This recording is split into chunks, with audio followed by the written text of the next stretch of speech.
My thinking over the recent years, because I didn't used to think about this at all, my thinking over recent years is leaning towards the absence of free will for practically everything we think and do in our lives. And I base that on the fact that over time, things that we have done as people in our species, at one time was, you are totally to blame for that, or just something you did, or something we've learned, no, this person is more susceptible than you are to addiction. Right. There's a biochemistry there. This person cannot just be made the life of the party because they're on the autism spectrum.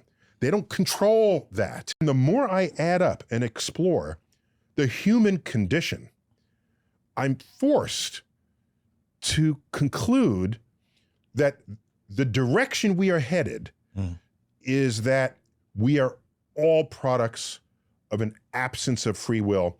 And as a result, society needs more compassion for people who do not otherwise fit in. See, I have the exact opposite position in my own mind. I feel that it is because of the absence of free will that you see in most behavior, that it is that 1% of free will activity that moves us in the right direction, bends us toward compassion, takes the arc of history toward justice.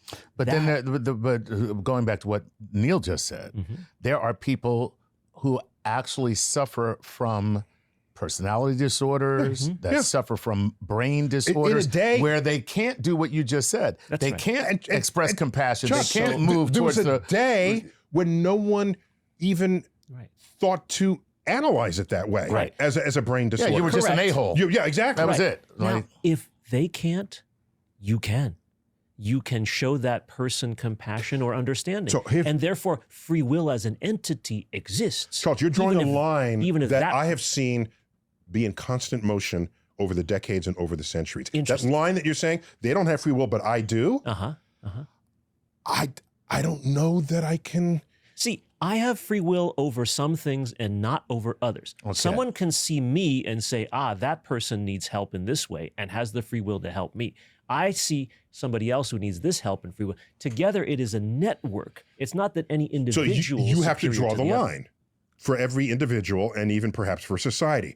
Does the criminal who's born in poverty have free will to not be a criminal if most of the people in prison came in below the poverty line?